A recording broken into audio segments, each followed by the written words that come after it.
Hello, everyone. Welcome back to Midnight Murmurs tonight.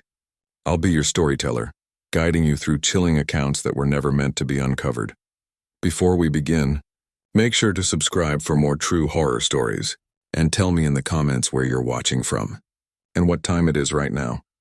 Because once you hear these stories, you might never look at the dark the same way again.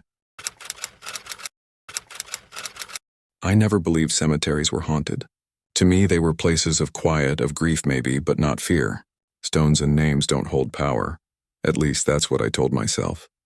So when a friend dared me to spend the night in one of the oldest graveyards in the county, I accepted without hesitation. It wasn't about bravery. It was about proving to myself once and for all that the dead stayed dead. The cemetery lay at the edge of the mountains, tucked behind a rusting iron gate that sagged on broken hinges. The headstones leaned at odd angles, their inscriptions weathered by decades of storms. A few trees stood among them, skeletal in the chill autumn air, their branches stretched like claws toward the sky. I set my pack down near the center, by a monument taller than I was. I figured if I stayed near something imposing, it would feel less like I was intruding. For a while, it wasn't frightening at all, just sad, abandoned, forgotten. But as the light faded, and shadows began to stretch unnaturally across the graves, I started to realize my mistake. Something here wasn't resting. Something here had been waiting. The sun slid down fast, painting the sky a bruised purple before fading to black. I wanted to make the most of the last light, so I wandered between the headstones with my lantern in hand, brushing moss from names I could barely read. Some dated back to the 1800s, their lettering cracked and shallow. Others were newer but still forgotten, leaning into the earth as though the ground itself was pulling them under. A row of mausoleums sat along the far edge, their doors chained with rusted locks. I pressed my ear against one out of morbid curiosity. Nothing, just silence, thick and heavy, as if the stone itself was holding its breath. By the time I returned to the tall monument where I'd left my pack, the last traces of daylight had gone. I spread my blanket, sat down, and tried to convince myself this was just a night under the stars, only with a few more stone markers around me. I even started recording voice notes on my phone, half laughing as I described the spooky setting for proof later. That's when I heard it. A rustle. I froze, listening hard. The branches overhead were still, no wind to move them. The sound came again, low and deliberate, as though something shifted in the grass. I swung the lantern toward it, the glow spilling across crooked headstones. Nothing, just shadows clinging to stone. I shook it off, forcing a laugh, and spoke into my phone again, joking about squirrels or raccoons. But my voice sounded thinner than I intended, stretched tight over nerves. Then came the whisper, faint, drifting just above the ground. Not words I could understand, but syllables, soft, steady, like someone murmuring from the other side of a wall. I stood spinning in a slow circle, but the sound slipped between the graves, never staying in one place long enough to catch. When I lifted the lantern high, I saw shadows stretch across the headstones in directions that made no sense. They leaned toward me, pulling long fingers across the ground, though nothing stood to cast them. I stopped recording after that. By 9 o'clock, the cemetery felt different. Heavy, like the air itself had thickened. My lantern flickered, though the battery was fresh, the light stuttering across the crooked stones. I tried to distract myself by reading the names nearest to me. Families long gone, their dates eroded. But one grave drew my attention. It sat close to the path, a flat slab with an inscription I couldn't fully make out. I knelt, brushing away dirt and moss. At first, the letters were illegible, worn smooth by time. But when I leaned closer, the name seemed to sharpen as if carved fresh. My stomach twisted. It was my last name. I scrambled back, telling myself it was coincidence, that dozens of people must have shared it. But even as I stared, the lettering blurred again, dissolving into cracks and stains. I forced myself to walk the path, shining my light along the rows. That's when I noticed the flowers. Earlier, every grave had been bare, choked with weeds. Now some of them bore fresh bouquets, roses, lilies, daisies, all vivid and alive as though placed minutes before. Their petals gleamed wet, reflecting my lantern, though I hadn't seen a soul since arriving. The crunch of gravel behind me froze me in place. Footsteps. Slow, measured, keeping pace with my own breath. I spun, light slicing through the dark. Nothing but stones and shadows stared back. I tried to convince myself it was my imagination, but the sound lingered, gravel shifting softly just beyond reach. I hurried back to my blanket, my chest tight, and sank down against the tall monument. Pride held me there. I couldn't leave, not before midnight, not when I'd sworn this place had no power over me. But as the minutes dragged on, the silence filled with things I couldn't explain. Every time I blinked, I swore the inscriptions changed. Crosses bent slightly when I wasn't looking, and when I checked my phone, the recording I'd made earlier was corrupted. Warped by static through the noise, one sound was clear, a whisper, repeating my name. By 10 o'clock, my bravado had cracked. The cemetery no longer felt empty. It felt occupied, the graves like open eyes fixed on me. The lantern's light seemed swallowed by the dark, leaving only a small circle I couldn't step outside of without trembling. That's when I heard it. Soft sobbing. It came from the direction of the mausoleums. A thin, broken sound carried on still air. Every instinct screamed to stay put, but I found myself moving anyway. Lantern stretched before me. At the farthest tomb, I saw a figure. Kneeling at a headstone, its shoulders shook with each ragged cry. Relief hit me, another person. Maybe someone grieving. Maybe a caretaker I hadn't seen. But when I took another step, the light revealed nothing. The grave was empty, the grass undisturbed. I backed away, pulse pounding, and returned to my spot by the monument. Only when I reached it, something had changed. My blanket was no longer crumpled on the ground. It had been smoothed out, laid perfectly flat, as though inviting me to lie down. My water bottle had been placed neatly at the center, cap unscrewed. My throat went dry. I hadn't touched a thing. The whispers grew louder after that, circling me like a tide.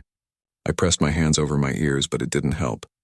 They were inside me now, brushing against thought, stitching themselves into words I didn't want to hear. Stay. Stay with us. I forced my eyes open, desperate to prove nothing was real, and nearly tripped over a mound of earth. A grave. Freshly dug, soil loose and damp, though the rest of the cemetery was dry. At the head, no stone stood yet. Just a wooden stake. My lantern beam caught something carved into the wood, my name. I stumbled back, bile rising in my throat. It wasn't just that the dead were stirring. It was that they had prepared a place for me. By the time my watch read 11:30, the cemetery no longer felt like earth and stone, it felt alive. Pulsing, every grave vibrating with some hidden heartbeat. The lantern sputtered in my hand, barely holding on, and the shadows pressed closer with every flicker. Then I heard the bells. Not from any church. I knew there wasn't one for miles. These were faint, distant, echoing as if underwater, tolling a warning I couldn't understand. With each chime, the whispers rose. Dozens of voices layering over one another, so loud I could no longer tell if they came from outside or inside my skull. Shapes began to move between the graves. Pale figures blurred as if caught between moments, stumbling closer. Their eyes were pits of nothing, their mouths open in silent screams. I staggered back, tripping over stones, but every direction I turned led me to the same grave. The fresh one. The one with my name scratched into the stake. And now it wasn't just a mound of dirt. The earth shifted, clawing upward, skeletal hands breaking through the soil. They grasped at my ankles, cold and strong, pulling me toward the pit. I kicked and tore free, stumbling. But more arms reached from other graves, dragging, insisting. I ran. But the paths twisted, looping back on themselves, leading me always to that same cursed spot. Behind me I could feel them, dozens of footsteps crunching gravel, chasing in rhythm with the tolling bells. The air thickened, freezing, and each breath tasted like soil. When I fell against the iron gates, I realized they hadn't been locked at all. They hung open just a crack as though waiting. I shoved through, the metal screeching behind me, and sprinted into the night, not daring to look back. But as I fled, the last sound I heard was a voice, low and clear above all the others. It was my own voice, whispering from inside the grave. I don't remember how far I ran, only the sound of my own ragged breathing, my heartbeat crashing in my ears, and the certainty that if I slowed down even for a second, something would catch me. By the time I reached the road, my legs nearly gave out. I collapsed against the hood of my car, gasping. clutching the metal as if it could anchor me back to reality. When I finally dared to look behind me, the cemetery was silent. Still. The gates stood open, the gravestones nothing more than dark silhouettes in the distance. No figures, no whispers, no hands clawing from the dirt. Just a graveyard under the stars, as ordinary as it had been when I arrived. I drove until dawn, not stopping once. I never told my friend who dared me what really happened. I couldn't. Who would believe it? Even I sometimes wonder if exhaustion twisted my mind. But every night since, just before midnight, I wake up. The room is quiet, the street outside empty, and then faintly, impossibly, I hear it. The toll of distant bells, counting down to something I pray never comes. I remember the way the cemetery smelled that night. Like wet earth and rust. The kind of scent that makes your throat tighten before you even step past the gate. The iron arch above me groaned in the wind, and for a moment I hesitated, staring at the cracked letters that spelled out the cemetery's name. I had come to see my grandfather's grave, to stand where I had stood years ago when we lowered his coffin into the ground. But as I walked between the rows of stones, something felt wrong, like the place had rearranged itself when no one was watching. The moonlight stretched across the marble and granite markers, but I couldn't find the one I was looking for. I remembered it perfectly, 3 rows from the gate next to the weathered angel with the missing arm. But now that angel stood alone, the patch of grass beside it smooth, untouched, like no grave had ever been there. My chest tightened. Graves don't just move. Headstones don't just vanish. And yet, standing in the silence with the wind pressing cold fingers against the back of my neck, I couldn't shake the feeling that my grandfather's resting place was gone. Or worse, waiting for me. I kept walking, tracing every row with my eyes, telling myself I had made a mistake, that grief and memory had blurred together. But I wasn't wrong. I remembered the day of his funeral like it was seared into my skin. I remembered the priest's voice, the clink of the rosary beads in my grandmother's trembling hands, and the way the coffin disappeared beneath the soil. I had stood right here at this very spot. It wasn't a guess. It wasn't something I could be mistaken about. My grandfather had been a proud man, the kind who built his life with calloused hands and a stubborn will. Even in death, he had demanded to be buried facing east toward the rising sun. I knew his wishes. I knew where he rested. But tonight there was only grass, as if he had never existed at all. I wandered further in, brushing my fingers against cold stone. The names carved into the markers didn't match the ones I remembered. Strangers. Families I'd never heard of. Graves with dates that didn't make sense, like they had been written recently, carved fresh into old stone. That was when I noticed the dirt. A patch near the far edge of the cemetery looked wrong. Too soft, too uneven, like someone had dug there recently and tried to cover it in a hurry. I crouched down, touching it, and felt a shiver climb my spine. The soil was damp but warm. I stood quickly, scanning the shadows, and that's when I saw him. A man in a caretaker's uniform stood beneath the bent branches of an oak tree, his cap pulled low, his face lost in shadow. He was watching me. For a split second I thought about calling out, asking if he'd moved the headstone, but before the words could leave my mouth, he turned and slipped between the graves, vanishing as if the cemetery had swallowed him whole. The silence after he left was unbearable. Every sound, the rustle of leaves, the creak of branches, seemed amplified. I told myself to leave, to get in my car and drive away, but something deeper kept pulling me forward. Something told me that if I turned my back now, I'd never know why my grandfather's grave had disappeared. I pressed deeper into the cemetery, the gravel crunching under my shoes, the sound far too loud in the stillness. Every time I thought I recognized a row, I'd turn a corner and find something different, as if the layout itself had shifted when I wasn't looking. My grandfather's grave wasn't the only one missing. His entire plot, the small fenced section where our family had been buried for generations, was gone. Panic itched at the back of my throat. I remembered standing there as a boy, tracing the names of uncles and aunts I never met. Those stones had been real, solid, etched into the earth, but now nothing. Just blank stretches of grass and unfamiliar names carved into headstones that looked too new, too clean. The air grew heavier with each step. A whisper of movement made me stop, my eyes snapping to the left. Nothing. Just a crooked row of markers leaning into one another like drunks after last call. But then it came again. Soft, drawn out, a voice that wasn't quite a voice. My name. I froze, every hair on my body rising. The sound came from nowhere and everywhere at once, bleeding from the soil itself. I backed away, but the path behind me didn't look right anymore. It curved when it shouldn't, narrowing between rows of graves that seemed to lean closer together, forcing me forward whether I wanted to go or not. My breathing quickened, fogging in the cold air. I told myself it was in my head, that exhaustion was playing tricks on me. But the whispers grew clearer with each step I took, until I could almost make out words. They weren't just calling my name, they were asking me to join them. The ground seemed to shift beneath my feet, a slow, rolling motion, like the cemetery itself was breathing. I stumbled, caught myself on a headstone, and realized the name carved there was unfamiliar. But the date of death was tonight. My pulse hammered in my ears. Somewhere in the distance a bell rang, low, hollow, the kind that shouldn't echo in an empty graveyard. I spun toward the sound, and there, through the haze of moonlight and fog, I saw movement. A shadow slipping between the graves. The caretaker, and this time he was waiting for me. I tried to convince myself I wasn't afraid, but my legs betrayed me. Each step forward felt heavier, like the earth wanted to hold me down. The caretaker's silhouette slipped into the oldest part of the cemetery, where the stones leaned and crumbled, half swallowed by moss. I followed, unable to stop myself, the way curiosity drags you toward something you know you shouldn't see. The air grew colder, sharper, and every breath tasted like dust.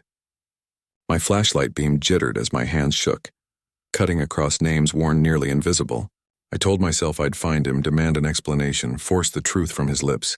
But when I rounded the corner, he was gone. Instead, I found something that made my stomach lurch. A row of weathered stones stood crooked, their inscriptions chipped and faint. But one of them was clear, too clear. I stepped closer, my knees weak, and there it was, my name. My full name carved into the stone, along with a date that froze the blood in my veins. Tonight. For a moment I couldn't move. My body refused to accept it. My brain screamed that it was impossible, that someone was playing a cruel joke, but no part of me believed it. The letters were carved deep, the grooves rough under my fingertips. It was real. Panic surged, and I spun, desperate to leave. But the paths twisted back on themselves, pulling me deeper. No matter which direction I chose, I ended up standing in front of that same headstone again, my own name leering back at me. Whispers swelled from the ground, louder now, filling my ears until they drowned out thought. A chorus of voices, layered, familiar and strange all at once, rising from beneath the soil. They begged, demanded, pleaded. Join us, stay with us, return to us. And then I saw him. The caretaker, standing at the edge of the crooked row, his shadow stretched impossibly long across the ground. His voice carried like a warning and a curse. You shouldn't be here when the ground decides to open. The dirt beneath my shoes shifted, breathing, trembling like it was alive. And I realized I wasn't just standing in a graveyard. I was standing in my grave. I stumbled backward, heart hammering, my eyes locked on the caretaker's face. The shadows around him seemed thicker, clinging to his body like smoke, but his expression was hollow, resigned, like he'd seen this all before. I forced the words out, my voice shaking. Where is my grandfather's grave? What's happening here? He tilted his head slowly, as if the question was foolish. It isn't gone, he said, his voice low and rough. It's waiting. The ground shifts when bloodlines return. Your grandfather's place was moved to make space for you. The words landed like stones in my chest. I wanted to scream at him, tell him he was wrong. But deep inside I knew he wasn't. The whispers, the missing headstones, the fresh dirt, it all fit together in a way I didn't want to understand. The cemetery trembled underfoot, the soil cracking in jagged lines. From the broken earth, pale hands clawed upward, brittle and strong all at once. Fingers curled around my ankles, tugging with an inhuman strength, trying to drag me down. I thrashed, stomping, kicking free. But more hands reached out, some small like children. Others gnarled and massive. I bolted, sprinting toward the gates, my lungs burning. But the paths folded back again and again, looping me through the same rows, forcing me closer to the yawning pit where the ground had split open. Voices screamed my name now, hundreds at once, filling the night with a terrible harmony. Through the chaos, I saw the caretaker once more. His cap was gone, his eyes hollow sockets, his smile too wide. They'll take you whether you fight or not, he called, his voice echoing from everywhere at once. The earth remembers its own. I shoved past the stones, desperate, clawing through branches until finally I saw the gates glinting in the moonlight. The soil shifted beneath me like waves, threatening to swallow me whole, but I didn't stop. I lunged, forcing myself forward, stumbling onto the cracked asphalt road beyond. Behind me, the whispers cut off in an instant, leaving only silence. I turned, gasping, and the cemetery looked still again, rows of quiet markers under the pale light. But the memory of those hands clutching me burned like fire against my skin. I collapsed on the roadside, my chest heaving, the night air burning in my lungs. For a long moment, I just lay there, staring at the gravel, terrified to even look back. But eventually, I couldn't resist. I turned my head, expecting chaos, broken earth, the writhing arms of the dead. Instead, the cemetery was calm. The gate stood silent, the trees unmoving, the gravestones lined in perfect, orderly rows. It looked normal, harmless, like nothing had happened at all. My mind begged me to believe it had all been a nightmare, some cruel trick of exhaustion and grief. But then I saw it. At the edge of the family plot, the one that hadn't been there minutes ago, stood a fresh marker.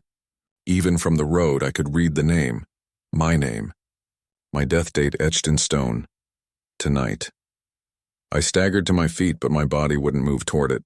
The world seemed to hold its breath, as if waiting for me to take that final step inside. I turned away instead, forcing myself down the road, every instinct screaming not to look back again. But the truth followed me. The grave was ready. And sooner or later it would be mine. The cemetery always looked different at dusk, like the air itself grew heavier the moment the sun slipped behind the trees. I don't know why I went there that night, only that something pulled at me, a strange weight in my chest I couldn't ignore. The iron gate groaned when I pushed it open, the sound cutting sharp through the silence, and for a moment I thought about turning back. But I didn't. The gravel path stretched out before me, weaving between crooked rows of headstones that leaned like weary soldiers. Long shadows crawled across the grass, twisting the shapes of angels and crosses into something less holy, something wrong. My footsteps echoed far louder than they should have, bouncing between stones as though the cemetery itself was listening. I told myself I was foolish, that there was no reason to be here, no reason to feel this pull. But then I stopped. My heart stuttered in my chest. From somewhere between the rows, soft as breath, I heard it. My name, whispered like a secret meant only for me. It slithered through the silence, threading between the headstones, and in that instant I knew I wasn't alone in this place. I froze where I stood, my skin prickling with cold even though the night air was still. I told myself it had to be my imagination, the way wind can shape itself into something that sounds familiar. But no breeze stirred, no leaves rustled. The cemetery was silent except for the echo of that whisper still clinging to my ears. I remembered coming here as a kid, clutching my mother's hand while she laid flowers on the graves of relatives I had never met. She used to tell me never to wander off, never to play between the headstones. The dead deserve peace, she'd say, but her eyes always held something more. Fear, maybe, or knowledge she wouldn't share. My father had warned me too, though his words were sharper. Never go near this place at night. The ground doesn't sleep the same way we do. Now, years later, I stood defying both of them, pulled into the darkness by something I couldn't explain. My heart thudded as I stepped off the path, weaving between the stones, searching for the source of the whisper. The names etched into the markers caught my attention. Some I recognized, though I couldn't remember where from. Faces flickered in my mind. Neighbors, classmates, people I was sure I'd passed in grocery stores or gas stations. But the dates didn't make sense. Some of them had died decades before I was even born. The further I walked, the clearer the whisper grew. Sometimes it was soft, coaxing, almost gentle. Other times it seemed mocking, stretched thin with laughter I couldn't quite hear but felt inside my bones. My own name carried again and again through the rows, like the cemetery itself was trying to lure me deeper. I stopped in front of a grave so weathered the letters were nearly gone, the stone chipped and blackened by time. The whisper slid past my ear, so close I almost felt the breath of it. I spun around, expecting to catch someone crouched in the shadows. But there was nothing, only darkness, only silence. I should have left then. I should have listened to every warning I had ever been given. But instead I whispered back, The moment the word left my lips, the air shifted. It wasn't a gust of wind or the sway of branches. It was deeper, heavier, like the ground itself had exhaled beneath my feet. And then the whispers answered. Not one voice now, but many, overlapping, tangled together. Some sharp with anger, others soft and pleading, but all of them shaping the same word. My name. I gritted my teeth and pushed forward, my shoes crunching over gravel that seemed to stretch on forever. I kept expecting to see the gate again, the faint glow of the road beyond, but every turn brought me farther away. The cemetery wasn't letting me leave. It was pulling me in. The voices grew louder with each step, circling me, taunting me. Some sounded like people I knew, voices from my past, teachers, friends, even my grandmother. But they all twisted my name into something wrong, drawn out, stretched until it didn't sound human anymore. I reached a small clearing where the grass looked raw and torn, the earth unsettled. At the center stood a cluster of headstones that seemed too new, the stones smooth and pale against the moonlight. My stomach dropped as I moved closer. None of them had names, just blank slabs of granite standing in rows, waiting. I crouched beside one, running my fingers across its surface, cold, untouched, like it had never belonged to anyone, yet I couldn't shake the feeling that it belonged to me. The whispers surged again, pressing against my skull, demanding attention. Some begged for me to stay, to listen, to kneel. Others laughed, cruel and sharp, daring me to turn back. My body wanted to run, but my legs refused. I could only stare at those nameless stones, lined up like empty seats in a theater, each one saving a place for someone who hadn't arrived yet. A thought I didn't want to acknowledge crawled into my mind. Maybe these stones weren't blank at all. Maybe they were already carved, but only revealed when the time was right. And maybe, just maybe, one of them had already been etched with my name. I leaned closer, squinting at the pale stone under the thin wash of moonlight. At first it looked blank, smooth as untouched marble. But when I brushed away the film of dirt clinging to its surface, letters emerged. Faint, shallow, but real, my name. My stomach twisted as I traced the grooves with trembling fingers, every curve of every letter undeniable. For a second I thought my knees might give out. I staggered back, shaking my head, whispering to myself that it wasn't possible. But the stone glowed faintly now, as though the moon had chosen to illuminate only it, casting every other headstone into deeper shadow. The whispers that had stalked me since I entered the cemetery fell silent all at once. The stillness was worse than the voices. My ears strained, desperate for sound, but there was nothing. Nothing except the crunch of footsteps behind me. Slow, steady, deliberate. I spun, flashlight beams slicing through the dark. The rows of graves stretched out endlessly, but something moved just beyond the circle of light. A tall shadow slipping between stones, keeping pace with me no matter which way I turned. My throat tightened. "Who's there?" My voice cracked, thinner than I intended. The figure paused, then vanished behind a leaning cross. I rushed forward, shoving past weeds and stone, but when I reached the spot, it was empty. My breath came fast, ragged, every muscle on edge. The silence pressed down, crushing until I thought I might lose my mind. I turned back toward the glowing headstone and my heart sank. The letters of my name were sharper now, deeper, as though the stone had been carved further in the time I looked away. And below it, where there had been nothing before, numbers had begun to etch themselves into the granite.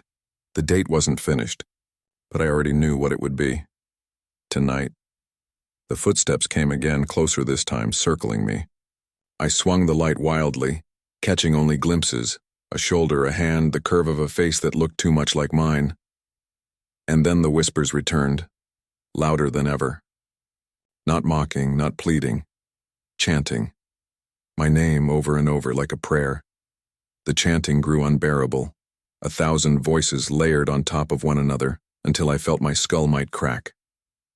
I staggered back from the glowing headstone, my light trembling in my hand. When the shadow finally stepped into view, it was me, or something wearing my face. Its skin was pale, stretched thin across bone, and its eyes were hollow pits that reflected no light. The corners of its mouth curled upward into a grin that felt older than the earth beneath my feet. When it spoke, the voice was my own, though deeper, hollow, and wrong. "You don't belong among the living anymore," it whispered. "You've been called." The ground around us shuddered, splitting in jagged cracks. Dirt rose in bursts and hands clawed free, skeletal, decayed, grasping with frantic hunger. They pulled at the grass at my legs, reaching for me like they had been waiting all along. I ran. I didn't think, didn't breathe, I just bolted between the stones. But no matter where I turned, the paths twisted back toward the glowing marker, dragging me closer to the grave with my name. The figure followed at a steady pace, never hurrying, never faltering, as though it knew I could not escape. I clawed at the air, searching for the gate, for anything familiar, but the cemetery stretched endlessly, each row leading into another. My lungs burned, my vision blurred, and still the whispers pushed me forward, herding me toward the inevitable. The glowing stone pulsed now, a beacon, and the freshly dug soil before it split wide, yawning open like a mouth. The chanting surged, wild and frantic, the hands dragging me down, pulling me toward the pit that waited to swallow me whole. I screamed, thrashing, tearing free of their grip. The shadow leaned over the grave, its smile widening as it beckoned. It's time. I tore myself away, every ounce of strength pouring into one final sprint. My body moved on desperation alone, and then, finally, I saw it. The gates gleaming faintly under the moon. I hurled myself forward, the earth buckling under my feet, reaching for me one last time. But I didn't stop. I dove through the iron frame and into the night beyond. I collapsed on the pavement outside the gates. My palms scraped raw against the asphalt. My chest heaved as I gasped for air, each breath burning like fire. For a long time I couldn't bring myself to move. I just lay there staring at the cracks in the road, afraid that if I looked back, the cemetery would reach out and drag me inside. But eventually, I turned. The graveyard stood still under the moonlight, quiet, almost serene. No shifting shadows, no twisting paths, no chanting voices. Just rows of silent stones, unmoving, untouched. It looked normal, ordinary even. And then my eyes found it. Near the center of the cemetery, faint but unmistakable, my headstone still glowed. The letters of my name burned softly as though the stone itself breathed. I wanted to believe I had escaped, that crossing the gates had freed me. But the sight of that glow stole the air from my lungs. It wasn't over.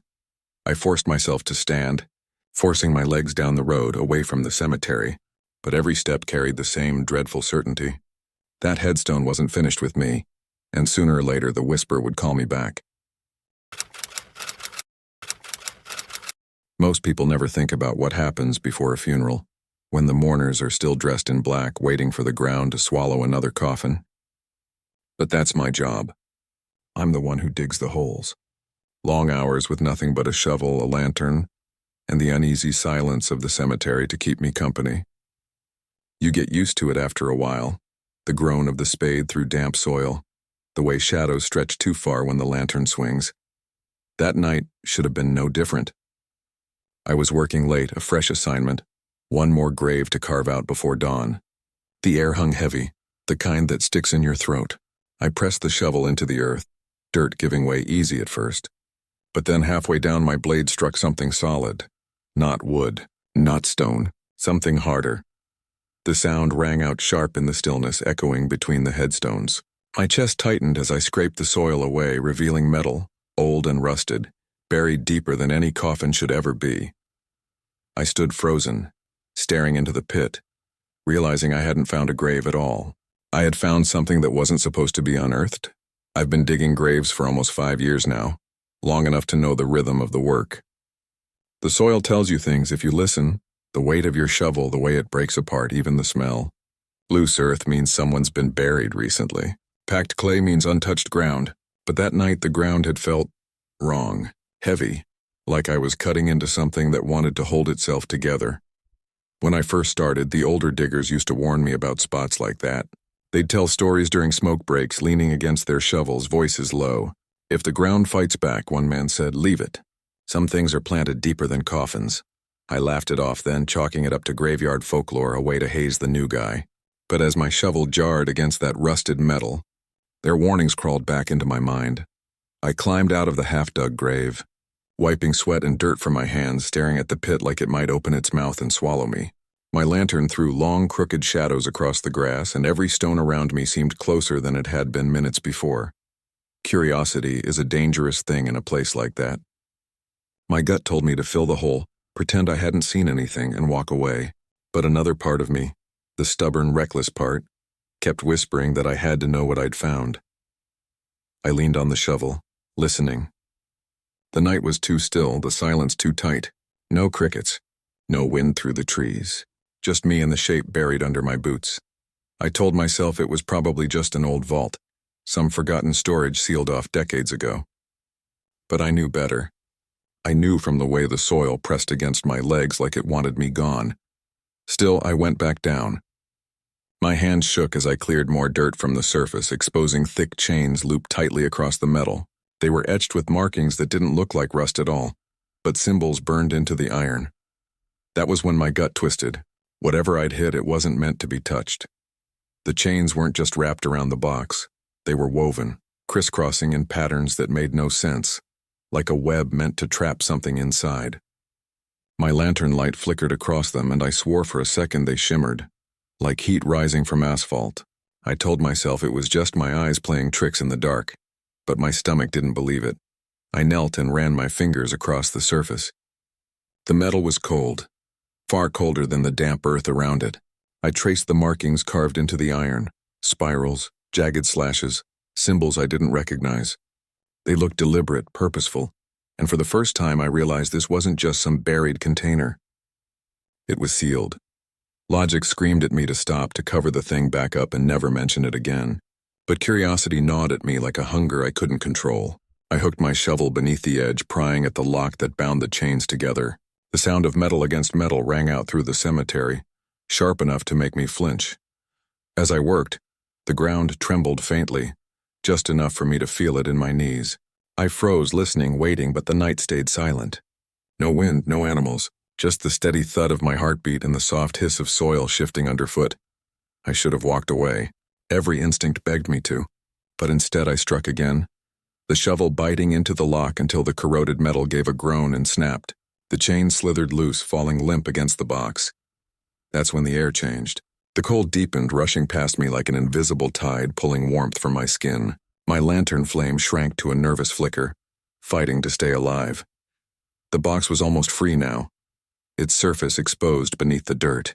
My hands ached, my breath coming short, but I kept clearing the soil away. Something inside me wanted to see what was hidden, needed to see it. No matter what. When the last of the dirt fell, the box seemed to pulse beneath the lantern's glow, like it had been waiting for this moment, and deep below, I swear I heard something stir. The lock snapped free with a brittle crack, and for a moment I just stared at the thing, my breath fogging in the cold air that seemed to pour out from it. The box wasn't a coffin. It wasn't shaped like one. It was squat and square, its corners reinforced with iron bands. Its seams sealed tight with black pitch that crumbled as I touched it. My lantern flame sputtered, shrinking lower, and I felt the pull of silence around me deepen. My hands trembled as I slid the shovel under the lid and pried. It groaned in protest, a long metallic wail that made my teeth ache. And then, with a violent pop, the box cracked open. The smell hit me first. Not rot, not exactly. It was sharp, chemical, like burned hair mixed with something sickly sweet. I gagged, covering my mouth with my sleeve, but curiosity dragged my eyes downward. Inside I expected bones, relics, maybe some ancient artifact. But what I saw made my stomach lurch. A withered hand, leathery and black, twitched as though sensing the light. Its fingers curled slowly before going still again. Next to it lay scraps of cloth, brittle as paper, stained dark with something that looked too much like blood. And in the corner of the box sat a glass jar sealed with wax, filled to the brim with yellowed human teeth. I stumbled back, nearly toppling from the grave, my heart hammering. My ears rang with whispers, faint at first but unmistakable. They rose from the soil itself, seeping from the open box. Words I couldn't understand, but threaded through them was my name, hissing, coaxing, pulling. The earth felt alive beneath me, shifting, pressing against my boots like it wanted me to join whatever was buried there. The lantern's flame guttered low, barely clinging to life, shadows stretching long across the stones. I wanted to slam the lid shut, to chain it back up and bury it deep again, but my body wouldn't obey. My eyes locked on the hand inside, waiting, watching, and then it moved again. This time not a twitch. A clawing scrape, fingers flexing as if trying to climb free. That was when I knew. I hadn't unearthed something dead. I had uncovered something that was never supposed to see the light. The whispers rose until they drowned out every thought, a chorus of voices pressing against my skull. My lantern sputtered once, twice, then died, leaving me in smothering black. Panic surged, and I clawed for the edge of the grave, scrambling up as the soil trembled beneath me. I heard it then, the sound of chains rattling, though I had already broken them. The box shuddered in the pit, its lid yawning wider. From the darkness inside came a scraping, like nails dragging across iron. My breath caught as pale fingers, not withered now but full, strong, reached up into the night air. I bolted. My boots pounded against the uneven ground, but the cemetery had changed. The neat rows of graves twisted into a maze, forcing me in circles. Every path I took curved back toward the pit, where the box now sat wide open, glowing faintly with a sick, green light. Shadows bled across the grass, tall and thin, slipping between headstones with impossible speed. They whispered in voices I recognized, family, friends, people long gone, calling my name, begging me to come closer. My chest burned, but I couldn't stop. Every time I stumbled, the ground seemed to pulse, as though the earth itself was breathing. When I looked back, I wished I hadn't. Figures were climbing free from the soil, their faces half-formed, eyes empty sockets glowing dim. They dragged themselves forward with jerking movements, some pulling chains still wrapped around their limbs, all of them crawling toward me. At the center of it all, the box pulsed like a heart. The air churned around it, and I understood then it hadn't been buried to preserve it. It had been buried to contain it, and I had set it free. I ran harder, desperate, my throat raw with screams that vanished into the night. The shadows gave chase, their voices climbing sharper, closer, as if they were already inside my skull. Finally, through the warped rows of graves, I saw the faint outline of the gate. My only chance. My legs burned as I hurled myself forward, the earth clawing at my ankles, the whispers urging me to fall. But I didn't stop. I crashed through the gate, hitting the cold asphalt beyond. Behind me, the voices cut off in an instant. I lay on the asphalt, chest heaving, every muscle in my body screaming. For a long moment, I couldn't bring myself to move. I was afraid that if I so much as looked back, I'd see those hands reaching through the gate, dragging me back inside. But the silence held. No whispers, no rattling chains, no shifting ground, just the steady thud of my heart. Finally, I forced myself to turn. The cemetery stood quiet, bathed in moonlight, calm as though nothing had ever stirred. The graves were neatly lined again, the soil smooth, undisturbed. Even the hole I had dug was gone, as if it had never been opened. But I knew better. My shovel still lay where I dropped it, the handle splintered, the blade caked in dirt. And beneath my nails, soil clung stubbornly, blacker than it should have been. I could still smell that chemical sweetness, still hear the faintest trace of whispers scratching in the back of my mind. The box might have vanished, buried itself again, but it wasn't gone. It was waiting, sealed in the dark, patient as the earth itself. And I knew one thing for certain. I should never have unearthed it. The dashboard clock glowed 3:02 a.m. when my headlights swept across the cemetery. I wasn't supposed to be there. I was just cutting through the back road on my way home, restless, unable to sleep. That's when I saw him.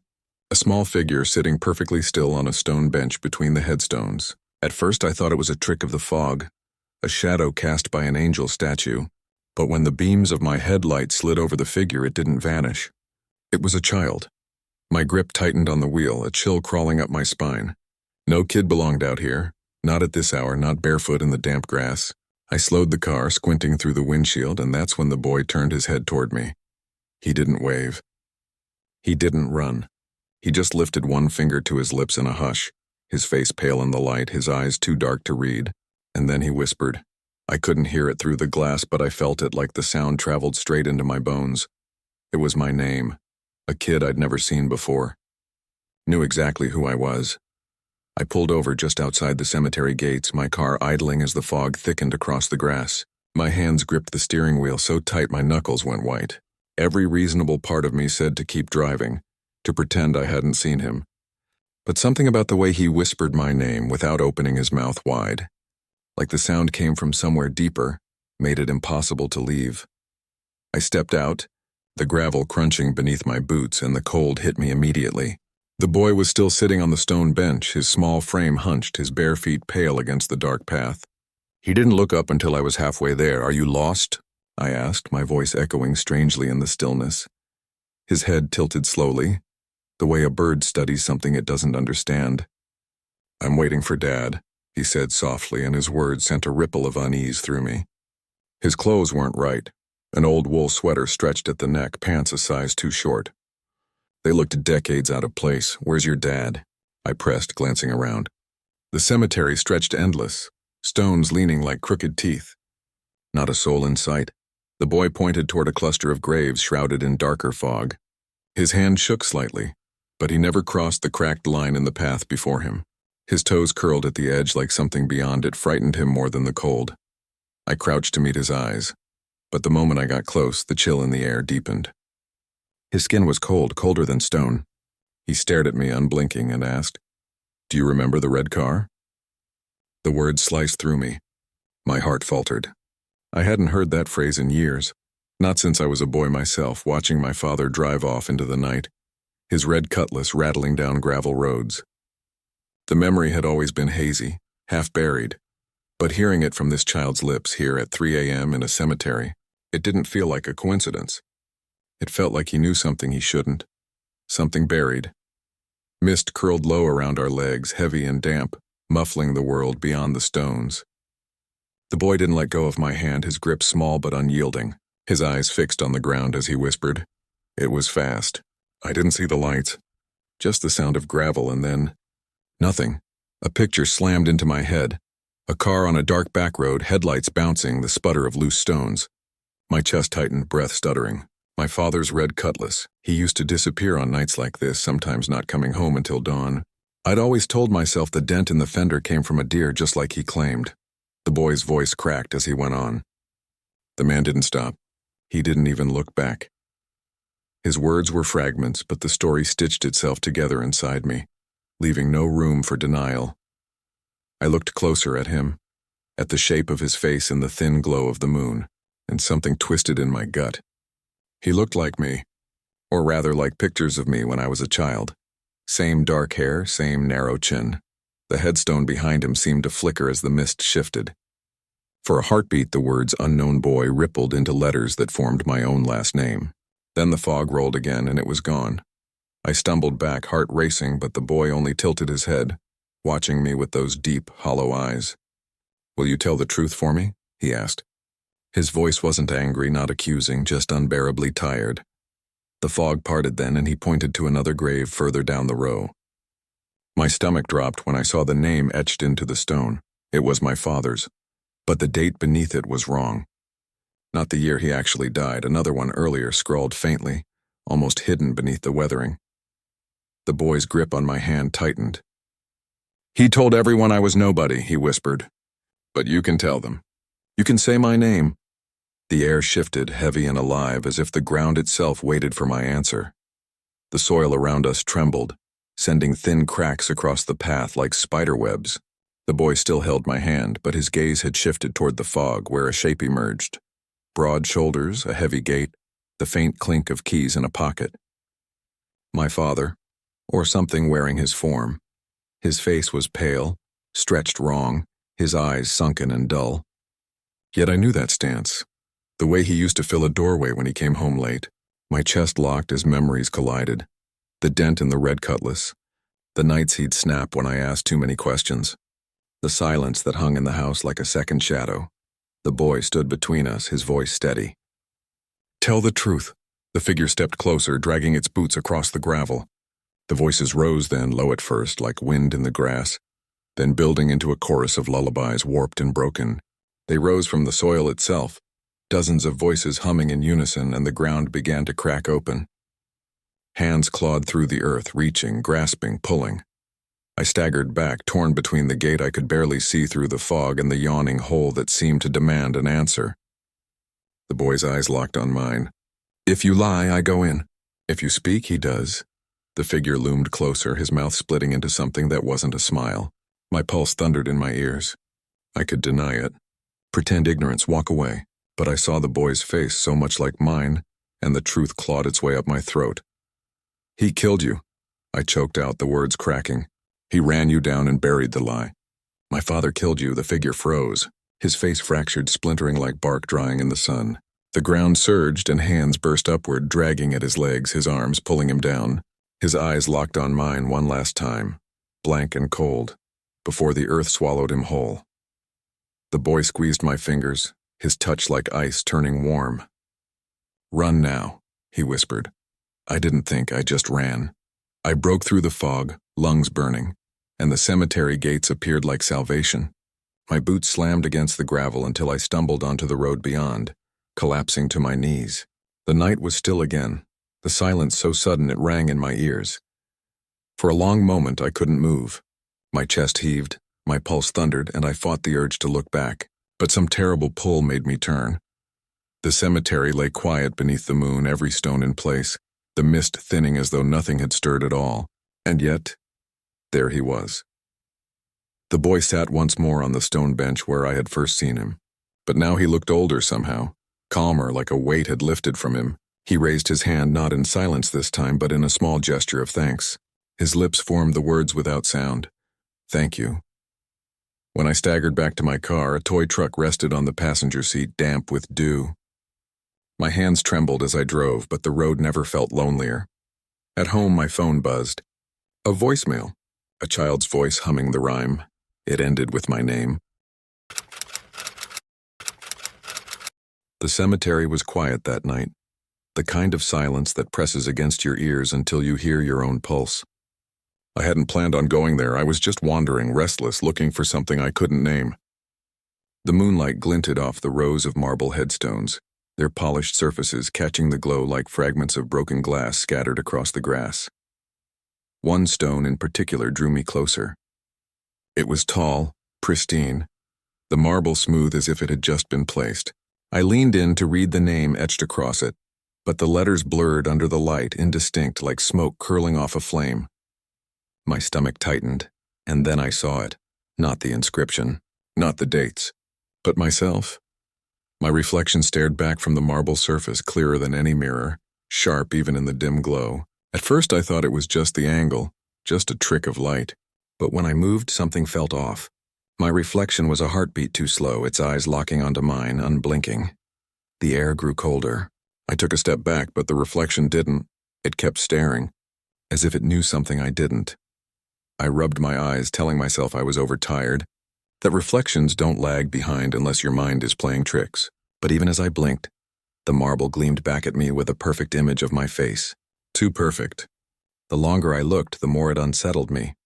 I thought of something my grandmother used to say, an old superstition about reflective stone in graveyards. She warned that mirrors, polished metal, even water could steal a soul if you weren't careful.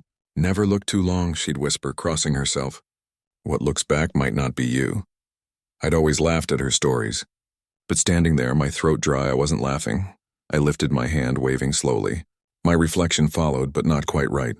The movement lagged, then snapped back into place like it was catching up. My chest tightened.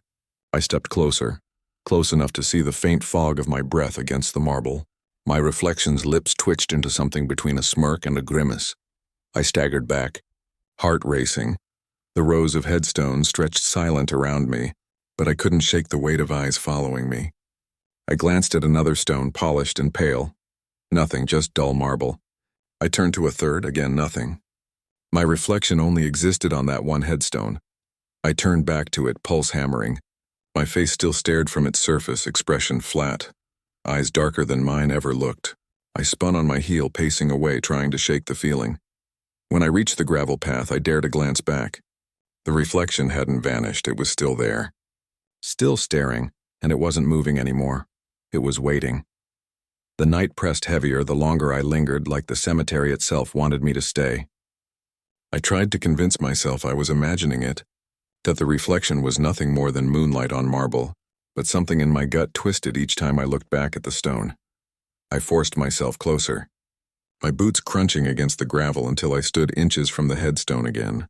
The surface gleamed as though freshly polished, though the rest of the row was dull with weather and age. My reflection waited, its eyes locked on mine. I leaned in, squinting at the inscription. The name blurred into nothing, smudged as if the letters had been scrubbed away. But the dates were sharp, etched deep into the marble. My eyes froze on the last one, tonight. My breath caught in my throat. I stumbled back, nearly tripping over the roots pushing up through the soil. I blinked hard, hoping I'd read it wrong, but when I looked again, the numbers hadn't changed. A cold shiver ran down my spine as I raised a trembling hand and touched the stone. The surface was warm, too warm, like skin under the moonlight. My reflection smiled slowly, teeth bared in a grin I hadn't made. I yanked my hand back. The marble pulsed faintly, just once, like a living thing. Around me, the cemetery seemed to lean closer, the shadows stretching across the grass. I spun, desperate to break free of the feeling, running my eyes across the other headstones. Each one was just stone, flat and empty. None of them reflected me. None of them cared. Only this one watched, and it wasn't just watching anymore. The reflection's lips moved soundlessly, whispering words I couldn't hear, eyes narrowing with a hunger I didn't recognize. For the first time that night, I realized the danger wasn't in what I was seeing. It was in what might be staring back. The longer I stood there, the clearer the reflection became. It wasn't just mirroring me anymore, it was shifting. The face staring back wasn't quite mine. At first it looked younger, the cheeks rounder, eyes wide with the same restless energy I remembered from my childhood photographs. My stomach twisted as I realized I was watching myself grow up in fast motion, my features stretching, sharpening, until the reflection matched the man I was now, but it didn't stop there. The reflection leaned forward, pressing against the marble from the inside. A thin crack spidered across the surface, branching outward like veins. I staggered back, pulse hammering, but I couldn't look away. Around me, the whispers began, low at first, slithering through the grass, rising from the earth. They weren't words I could understand, but they pressed into my skull, urging me closer. Step inside, join us. The chant rose and fell like breath, and with each wave the cracks widened. I dropped to my knees, hands clutching my ears, but it didn't matter. The voices were inside, drilling into the hollow spaces of my chest. I forced my eyes open just in time to see the reflection smirk. My smirk, but wrong, cruel, lingering. The marble glowed faintly now, edges warping as though softening into a doorway. My reflection raised its hand, palm flat against the inside, pressing harder, until the stone bulged outward beneath its touch. I staggered backward, desperate, but the ground shifted beneath me. The grass rippled like water, gravestones looming taller, their inscriptions blurring into nothing. The cemetery wasn't still anymore. It was alive. The reflection's lips moved again, but this time I understood. Let me out. The cracks split wider, the sound sharp as breaking glass. I stumbled, heart in my throat, realizing I wasn't looking at a reflection anymore. I was looking at something trapped, and it wanted to switch places. The cracks spread across the marble like lightning veins, glowing faintly as if lit from within. My reflection slammed its fists against the inside of the stone, each impact sending a dull vibration through the ground. The sound wasn't muffled. It was sharp, echoing, real. I stumbled back, but the pull of its gaze locked me in place. Its lips moved faster now, words spilling out that I could hear as clearly as my own thoughts. The cemetery doesn't bury bodies. It buries us, the ones who know too much. The ones who don't belong. My chest tightened. Every headstone around me seemed to shift, their surfaces warping, faint shapes moving behind them like trapped figures waiting for release. Shadows bled from the cracks in the marble, curling across the grass like black smoke. The air pressed thick in my lungs. The reflection's face twisted into rage, slamming both hands against the barrier until spiderweb fissures raced outward. You don't deserve to walk free, it hissed in my voice. Switch with me. Trade your place. The ground lurched, splitting open around the headstone. Fingers clawed from the soil, brittle and pale, reaching for my ankles. I kicked free, stumbling toward the path, my mind screaming to run. But I froze. Because as I turned to flee, my reflection didn't chase me, it begged. Its voice cracked into something raw, desperate. If you leave, I'll break through on my own. If you touch the stone, I'll take your place and you'll be safe. Choose. The cemetery roared with voices, all of them pressing, demanding, promising release. The marble bulged, about to shatter. My hands shook, torn between the instinct to survive and the terror of what would follow me if I fled. I took a step back, then another. My reflection's face twisted into fury, pounding harder, screaming in silence as the cracks spread wider. The air burned cold. And I ran. I didn't stop running until the cemetery gate loomed ahead, its iron bars black against the silver moonlight. My chest burned, every step like fire in my lungs, but I hurled myself through the opening and stumbled onto the road beyond. The instant my boots left the cemetery grass, the whispers cut off. Silence rushed in, so sudden it rang in my ears. I bent over, gasping, gripping my knees. When I finally looked back, the headstones stood still, rows of silent marble beneath the fog. The one that had reflected me was quiet again. No cracks, no glow, just another grave among many. I should have felt relief, but my skin crawled. Because even from the road I swore I saw movement. The faintest ripple across the stone surface, like breath-fogging glass. I made it home somehow, though I don't remember the drive. My hands wouldn't stop shaking. In the bathroom I splashed water on my face, lifted my head, and froze. The mirror rippled, my reflection was smiling. The same wrong smile I had left behind in the cemetery. And this time there was no marble to hold it back. The cemetery was silent except for the crunch of frost beneath my boots. The air was sharp, the kind that gnaws at your lungs with every breath. My flashlight beam wavered across rows of crooked stones, the grass brittle with cold. I shouldn't have been there that late, but some restless pull had dragged me past the gates, deeper into the dark.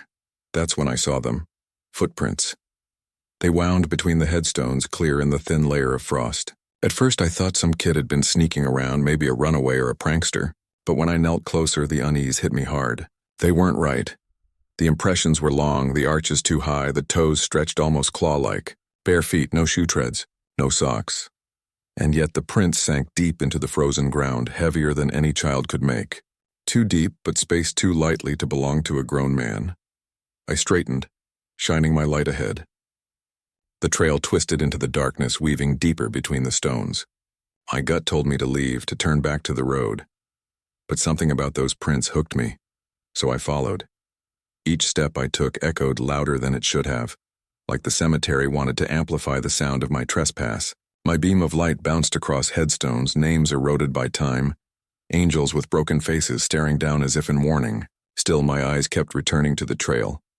The footprints zigzagged unnaturally, curving back on themselves, sometimes stopping altogether in patches of frost as if the thing that left them had simply vanished. But then, a few feet ahead, they would reappear sharper and deeper, as though the owner had dropped back into existence mid-stride. I tried to laugh it off, muttering that some drunk might have wandered in barefoot. But even as the excuse left my lips, I knew it didn't fit. No drunk could walk this far without staggering, leaving uneven trails. These prints were deliberate, precise, almost patient. My grandmother's voice crept into my head then, her old tales about restless spirits.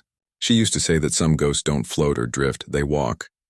And if you're foolish enough to follow their path, you'll never find the end. I swallowed hard, feeling the weight of her words pressing against the night air. The silence here wasn't empty. It was expectant. Like the graves themselves were holding their breath. I shined the light over my shoulder just to be sure, and froze. For a second, I thought I saw another set of prints forming behind me. Not mine, different. Wider, darker, melting the frost in odd, elongated shapes. But when I crouched to look, they were gone, the ground undisturbed except for my own tracks. The trail I had been following stretched on, weaving through the stones like a thread pulling me forward. My chest tightened, my legs heavy, but curiosity pushed me onward. I told myself I'd just follow until the prints ended, then I'd turn back. That seemed reasonable enough, but deep down I already knew they weren't going to end. The footprints grew stranger the farther I went. At first they were faint impressions in the frost, but soon they looked wet, as though something heavy had stepped out of water. I crouched and pressed my hand into one. The cold that shot through my skin wasn't natural. It bit straight into the bone, leaving my fingers aching long after I pulled them away.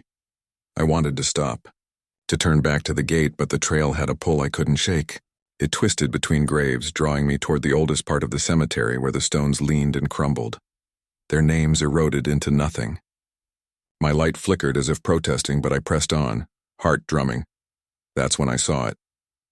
The prints ended at the mouth of a crypt, its stone door cracked open just enough to spill darkness out like smoke. I froze, every instinct screaming not to go inside. But the trail was undeniable. The wet impressions led right through the gap. I lifted my flashlight, the beam trembling across the stone archway. Carvings ran along the frame, worn but still sharp enough to see.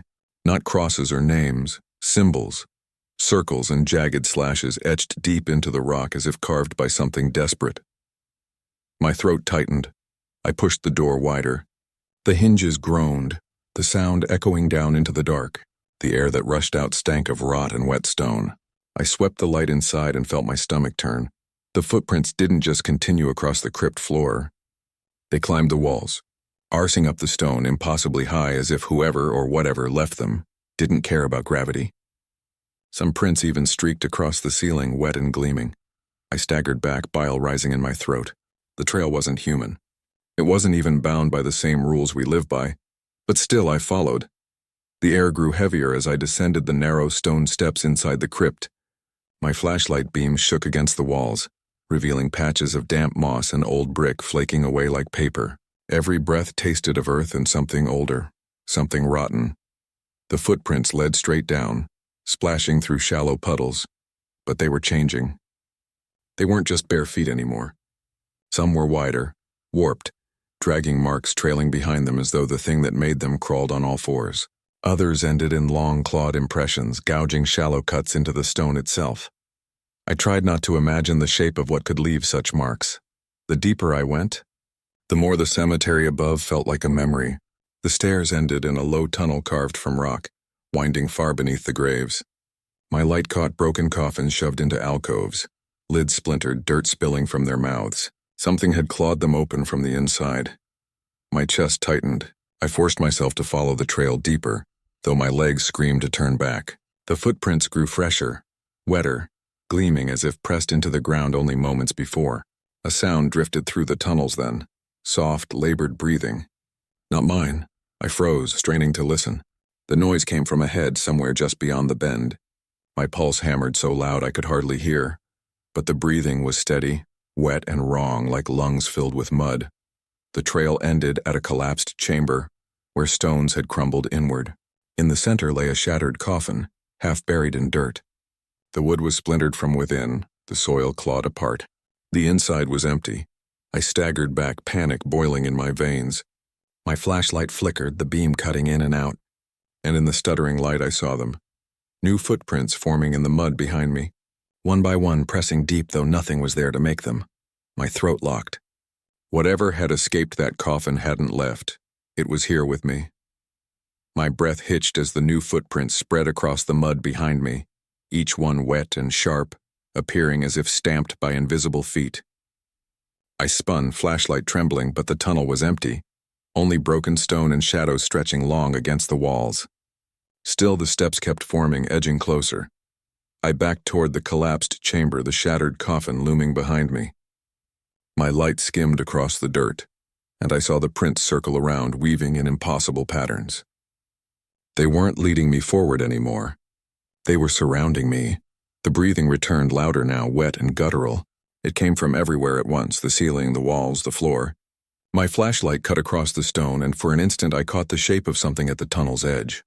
Long, thin, moving too low to the ground, dragging limbs like broken sticks. But when the beam passed over it again, there was nothing. Panic clawed at me. I bolted for the stairs, boots pounding the stone. The echoes of my own footsteps mixed with another set, heavier, wet, slapping against the floor right behind me. I dared a glance back. New prints were forming in the mud, chasing me faster now. I shoved myself upward, lungs tearing, the tunnel groaning with every step. The stone wall seemed to narrow, pressing in, my light flickering violently. Every time it dimmed, I heard the slaps of feet ahead of me, prints forming on the steps before I could reach them, cutting me off. I scrambled, slipping, my knees slamming against the rock, but adrenaline dragged me higher. I burst into the crypt, gasping, the heavy door looming. Behind me, the breathing rose into a moan, dozens of voices layering together into something inhuman. The floor trembled.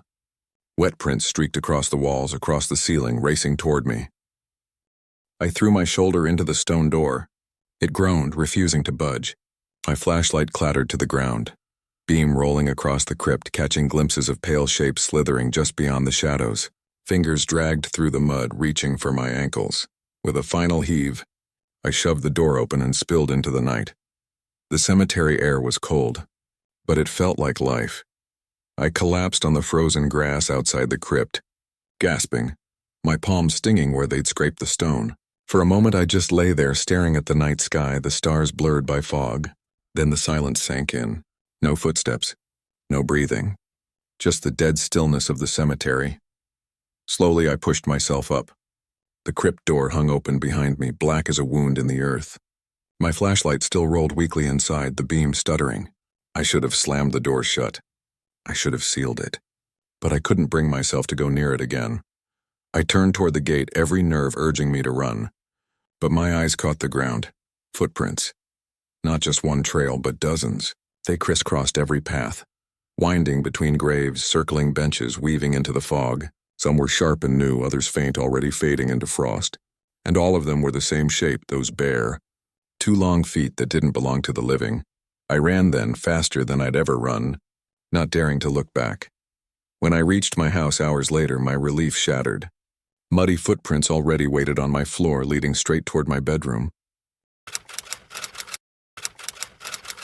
I hadn't been back to our family's burial plot in years. Life had pulled me too far from home, and the dead don't usually complain when you neglect them. But when I finally returned, walking the narrow path between the stones, the weight of memory pressed down on me like fog.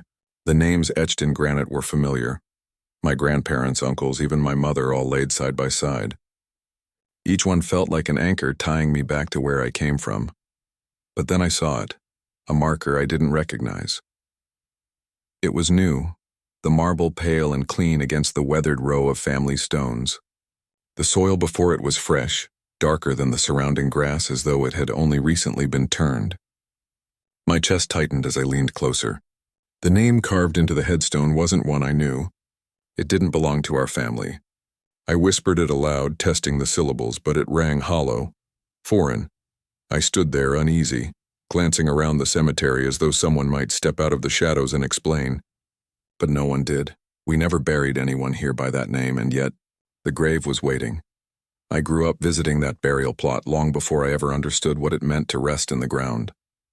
My father used to take me there every Sunday after church, walking slowly between the markers as though each stone held a secret worth remembering. He'd point to names, tell me stories, remind me where I came from. "This is your blood," he'd say, resting his hand on a headstone. "Never forget who's here." Back then, every stone was familiar. They told our history.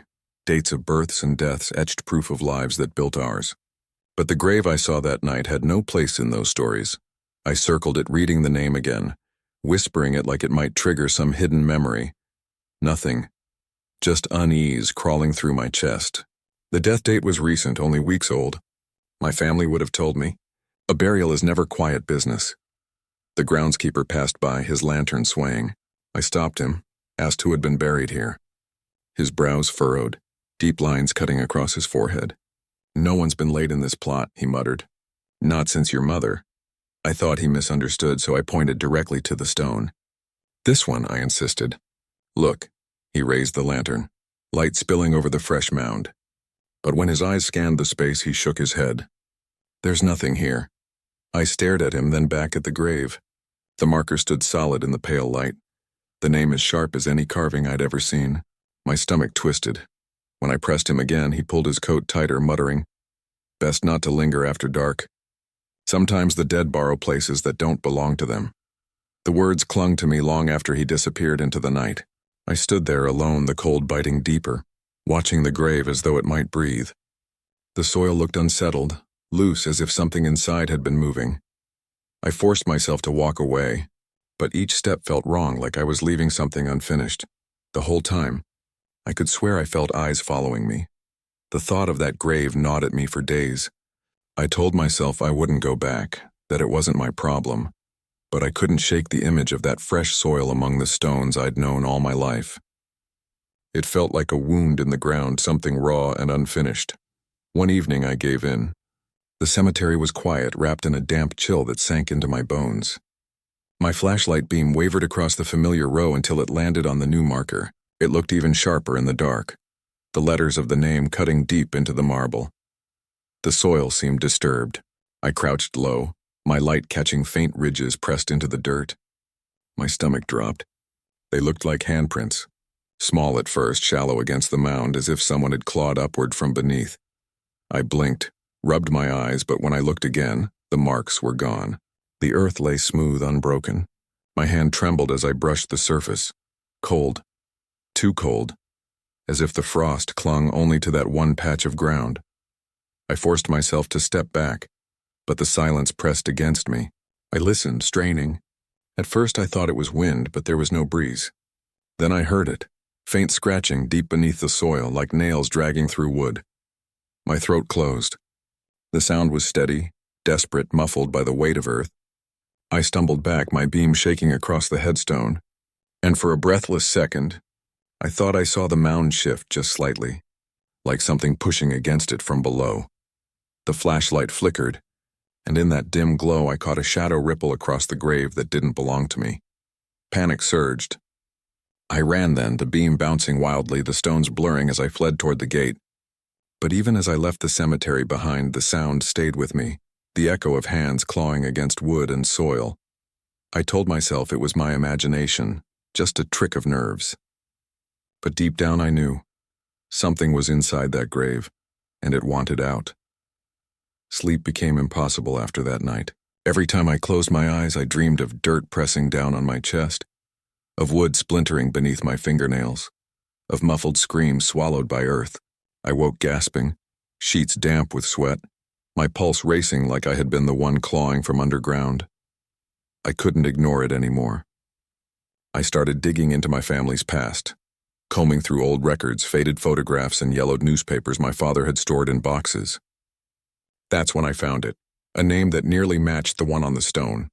A distant cousin, maybe, though no one had ever spoken of him. According to the records, he'd gone missing decades ago. No body ever recovered. The resemblance chilled me. The photo I found showed a boy with my eyes, my jawline, even the same scar I carried above my eyebrow from a childhood fall. It was uncanny, like looking at an earlier version of myself. The nights grew worse. Dreams bled into waking. I'd see flashes of the grave plot in broad daylight, hear scratching under the floorboards when I sat alone in my kitchen. My reflection in the mirror lagged as though something beneath the surface was catching up to me. One night I woke to the sound of dirt shifting. I stumbled to the window, and though my house was miles from the cemetery, I swore I smelled wet soil drifting through the air. The clock read 3:03 a.m. My chest tightened. I told myself I was unraveling, that the grave was just a marker, nothing more. But deep down I couldn't shake the thought. Maybe the burial hadn't been for my cousin at all. Maybe it was for me. The last entry I found in a brittle family diary made my blood run cold. Scribbled in my grandmother's careful hand, it read, "We could not keep him out. He will always find a way back." And in the margin, faded but still legible, was the name etched on the new stone. I slammed the book shut, but the sound only reminded me of coffin lids closing. I told myself I was only going to prove the grave was empty. That was the excuse I clung to as I carried a shovel back to the cemetery under the pale light of the moon. The air was damp, heavy, and each step crunched against the frost-bitten grass like a warning. The headstone stood waiting, its letters gleaming unnaturally bright. My hands shook as I drove the shovel into the mound. The soil gave easily, softer than it should have been. Each scoop sent the smell of damp earth rolling up around me until it filled my lungs. A foot down, I hit wood. My chest tightened. I scraped the dirt away, exposing the edge of a small box, not a coffin, but something closer to a chest. I knelt, breath quick, and pried it open. Inside lay items that shouldn't have been there, my things. A flannel shirt I had lost years ago, a photograph of me at 16, even a pocket knife with my initials carved into the handle. My stomach turned as I pulled out a leather-bound diary. The handwriting inside was mine, line for line, though I had never written it. The entries described my life in terrifying detail. Every choice, every mistake, every secret I thought belonged only to me. The last page stopped me cold. "Tonight you will return to the grave. You will dig, and you will find this." The ink was still wet. My hands trembled so violently I nearly dropped the book. Behind me the ground shifted, a faint ripple across the soil. I turned slowly, flashlight beam stuttering. The mound had deepened, sunken as if something had pulled earth inward from below. Then came the sound. A muffled breath, close, too close. I staggered back, the diary slipping from my grip, landing in the open box. My flashlight flickered once, twice, then cut out completely, plunging me into black. In that silence, I felt it. Fingers brushing against my ankle, cold and damp, hurling like they had been waiting all along, I screamed. Kicking free, clawing my way out of the hole, dirt tumbling over me as if it wanted me buried. And still, I knew I hadn't escaped. I don't remember how I made it home that night. My hands were raw, my clothes caked in mud, and my throat ached from screaming. But somehow I woke in my own bed. The shovel leaning against the wall like a nightmare made solid. For a while, I convinced myself it had been a hallucination, a breakdown brought on by grief and sleepless nights. But when I stepped into my kitchen that morning, a folded envelope waited on the table. My name was typed neatly on the front. My stomach dropped as I tore it open. Inside was a burial notice, the location, my family's plot. The date, tomorrow. The name carved neatly across the paper was mine. I dropped the notice, heart hammering, and stumbled back, my pulse roaring in my ears. I ran to the mirror, desperate to anchor myself to see my own face staring back, but the reflection wavered. Dirt streaked my cheeks, my eyes sunken and lifeless. Behind me, faint shadows shifted like rows of headstones stretching endlessly. I turned, but the room was empty, and still the reflection smiled. I don't know if I ever left that graveyard. Maybe I've been buried all along.